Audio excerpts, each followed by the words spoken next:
Hello, New York Giants fans, and welcome to Valentine's Views here on the Big Blue View YouTube channel. Please like, share, and subscribe if you like the content here on the channel. All right, the New York Giants are in the off season, the break between the off season program and training camp at this point.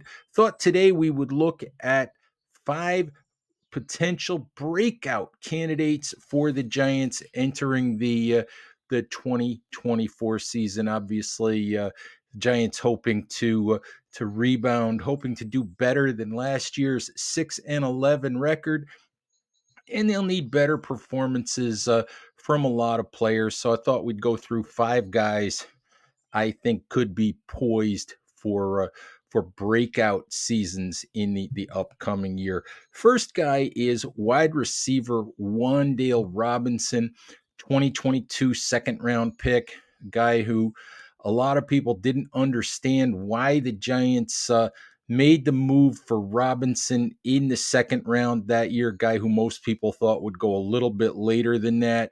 But the Giants said they had a plan for Robinson. Said, as we've come to find out, the Giants like separation. They like yards after catch. They like guys who can do a lot of different things. Robinson fits that description. I don't think we've seen the best of Wan'Dale Robinson yet. Just when he was pretty much hitting his stride as a rookie in 2022, when he had his sort of breakout rookie year game, first 100-yard receiving game of his career, suffered a torn ACL and a hit on the sidelines in that game, missed the last 5 or 6 games of his rookie year, missed the first 2 games of 2023 as he recovered from that torn ACL. It wasn't used a lot when he did come back initially. The Giants sort of brought him back slowly. It was the second half of the season when he really became a productive player for the Giants. Said at the end of the season that he really was just getting to the point where he felt like himself, where he felt like he was moving the way that he felt he could move. Ended up with 60 catches for 525 yards in 2023. And as I said, I don't think we've seen the best of Wan'Dale Robinson yet. One of the things that the Giants were hoping for from Robinson is some bigger plays. In his 2 seasons, he's averaged 9.9 and 8.8 yards per reception. As a rookie, averaged 5.5 yards after the catch. As in 2023, averaged only 4.8 yards after the catch. That indicates that the Giants are using him on a variety of short routes. Sort of get the ball out of the quarterback's hands, get it to Robinson, hope he can make a play. Hasn't done a whole lot down the field yet. Hasn't done a whole lot in terms of making guys miss yet, breaking tackles, turning those short throws into big plays, which is what the Giants are hoping for. Saw him do that this spring in a practice when he took a short slant pass from Drew Lock. Took that to the house, probably a 60-yard play. That's the kind of play Odell Beckham used to make for the Giants. And, not that Wan'Dale Robinson will turn into Odell Beckham, but that's the kind of play, make something happen after you get the ball in your hands kind of play that the Giants are looking for from Robinson. I know that at the end of the 2023 season, Robinson sort of didn't want the season to end. He said he was just feeling like he was moving the way that he wanted to move. Is really, really looking forward to 2024. I'm looking forward to 2024 for Robinson as well. I think the presence of Malik Neighbors, who's going to draw a lot of attention, will probably draw the double teams, will probably draw the best defender on the opposing defense. That could open some space for Robinson. Better quarterback play from Daniel Jones or Drew Lock or whoever, which could be the result, should be the end result of getting more consistent offensive line play should open up more opportunities to get the ball out to guys on time, in rhythm, give them opportunities to make plays. I think Robinson's going to be one of the guys who's going to take advantage of that. I wouldn't be surprised if Robinson has a 75 catch year, 800 yards, makes some big plays for the Giants. I think Robinson's primed for a big 2024 season. Second breakout candidate is another pass catcher. This one is third-year tight end Daniel Bellinger. Bellinger caught 30 passes as a rookie in 2022 when he played a lot more than you might expect for a fourth round pick. In 2023, that pass catching production dropped to 25 catches. Bellinger was barely targeted the first half of the season due to the presence of Darren Waller on the roster. Second half of the year, when Waller was injured, Bellinger became a lot more involved in the passing attack. Now, with Waller retired, Bellinger is the Giants' clear number one tight end. And I would expect Bellinger not only to handle, the inline duties. The Giants will move him around. I would expect Bellinger to become a bigger part of the Giants' passing offense. I think he has a good relationship with starting quarterback Daniel Jones. I think Jones trusts him as an underneath sort of security blanket kind of target, guy that catches what you throw to him, guy that can get first downs, guy that can make plays in the red zone.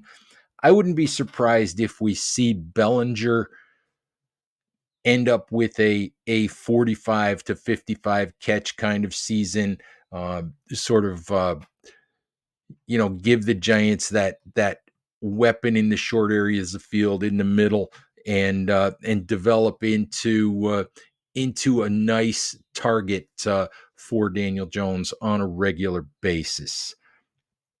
Third player who I'll put on my breakout candidate list is second-year center John Michael Schmitz. Giants drafted Schmitz in the second round last year, hoping that he would end the center merry-go-round that they've been on in the last few years with a different guy at center every single year as the Giants struggled to build an offensive line. And obviously, Schmitz, things didn't go as planned for Schmitz or for the Giants offensive line a year ago. Schmitz was one of the lowest graded centers in the NFL, according to Pro Football Focus, with an overall season grade in the low 40s, which just isn't good enough. Was disappointing for Schmitz, probably disappointing for the Giants as well. Probably part of the reason why Bobby Johnson was fired as offensive line coach. Lack of development from John Michael Schmitz, lack of development from Evan Neal, lack of development from Josh Azudu and Marcus McKethan, other offensive linemen that Joe Shane has drafted since becoming Giants GM in 2022. I don't think that whatever we saw from Schmitz, I don't think that's all his fault last year. Obviously, so much went wrong with the Giants offensive line, such a merry-go-round of players. Very, very difficult for a guy to adjust to the NFL, to become the offensive line signal caller, to be the guy, helping to set the protections, whether the quarterback does that sometimes or not. But when you've got different guys playing next to you each week, when you've got guys not playing well, like Mark Lewinsky didn't play well in week 1, and then the Giants put Marcus McKethan in there week 2, and that didn't go well, and you've got struggling players on both sides of you. You've got Josh Azudu out at left tackle with Andrew Thomas, missing basically half the season with an injury. You've got a struggling right tackle out there, for a good chunk of the season in Evan Neal. There just wasn't anything good about the Giants offensive line in 2023. And I think that a lot of that, you can look at a lot of all of that and say that had to have an impact on how John Michael Schmitz played in his rookie season. Cross your fingers that there will be a lot more stability and a lot of better play from the offensive line as a whole this year. Obviously, new offensive line coach Carmen Brasillo, who did a really good job the last couple of years with the Las Vegas Raiders. Andrew Thomas is healthy again. Couple of free agent veteran signees, Jermaine Illuminor, who is penciled in at left guard, could end up at right tackle. John Runyon Jr. Is at right guard and should be a lot more stability around John Michael Schmitz. I know John Runyon Jr. said recently that he'd been very impressed by Schmitz so far in the off-season workouts. And again, you take that with a grain of salt. That is partially a veteran teammate pumping up a young player, but and you can't tell much about offensive line play when guys are in shorts and t-shirts. All you can really all a player like Runyon can really look for is, does a player like Schmitz make the right calls? And he said Schmitz was making very, very few mistakes, which is a good thing to hear. But we'll cross our fingers. We'll hope that the stability or potential stability will really help John Michael Schmitz. A year of experience will help Schmitz, and that Schmitz should have a much better 2024 season than he did as a rookie campaign, which obviously will go a long way toward helping the Giants have a much better offensive line. My next breakout candidate, we're going to cross over to the defensive side of the ball, and this one might surprise folks a little bit. This breakout candidate is Kayvon Thibodeaux, third-year edge defender. Now you might say, but wait, didn't Thibodeaux break out already as a second-year player, going from 4 sacks as a rookie to 11 and a half sacks in his second season? And yes, you can make that argument, but there are a lot of sort of ancillary numbers, advanced numbers that show you that while Thibodeaux got sacks in 2023, he wasn't as effective on a down-to-down basis as you'd like him to be. His run defense numbers weren't great. His pass rush win percentage, frankly, was not acceptable. It wasn't good. It wasn't elite. It wasn't even middle of the pack mediocre. As a rookie in 2022, pass rush win percentage, meaning the percentage of times that as a pass rusher, a player wins his rep, doesn't necessarily get a pressure, doesn't necessarily get a hit or a sack, but wins his rep. Thibodeaux won 9.7% of his reps. According to Pro Football Focus, that was 39th out of 50 qualifying edge defenders, so putting him basically in the bottom 20%. In 2023, he went backwards in that category. He won just 6.4% of his reps. That ranked him 53rd out of 55 qualifying edge defenders. And for a guy that you're looking for to be a game-changing playmaker, that's just not enough. That's not good enough. Yeah, he got sacks on plays where he did win. He got sacks where other guys may have flushed a quarterback to him, but he wasn't making an impact or the impact that you need on a down-to-down basis. And I think he knows that. He talked in during OTAs, he talked about never having made a Pro Bowl. He talked about needing to get better, wanting to chase the excuse me, jeepers, a little sneeze on air. How about that? But Thibodeaux talked about wanting to chase Michael Strahan's sack record, his single season sack record. If he's going to do that, if he's going to be the impact player who justifies having been the 5th overall pick, he needs to have more impact on a down-to-down basis. I expect him with Brian Burns, big time edge defender on the other side, now having been acquired in the trade Joe Shane made with the Carolina Panthers. I expect Thibodeaux to take a big step forward toward doing that in 2024. Not only will he have Burns on the other side to take away some of the attention, Thibodeaux is getting the advantage this year of finally, with Wink Martindale no longer being the Giants' defensive coordinator, having been replaced by Shane Bowen, Thibodeaux is finally getting to do some work with defensive line coach Andre Patterson, one of the best in the business at teaching pass rush, guy that's developed, edge guys like Danielle Hunter, guy who's developed, Chris Dolman, John Randall, had a big impact on former Giant defensive tackle Linval Joseph years ago, gets a lot of credit for the development into an all-pro caliber player the last couple of years of Dexter Lawrence. So getting at least some exposure to Patterson can't do anything but help in terms of making Thibodeaux a better player. And I think we'll see Thibodeaux emerge as a more consistent down-to-down force in 2024. Another reason for that being that I don't think Shane Bowen will have Thibodeaux dropping back into pass coverage as often. Bowen wants four-man pass rush. I think Thibodeaux will almost always be part of that pass rush. I think he'll have more opportunities, and I think Thibodeaux will take advantage of those more regularly in 2024. My last breakout candidate is a guy that the Giants desperately need to take a step forward, and that's 2023 first-round pick cornerback Tay Banks. The Giants are going to be asking Banks to be their number one cornerback in 2024. Banks had a pretty good rookie season, had a passer rating against of 79.6, which is absolutely acceptable.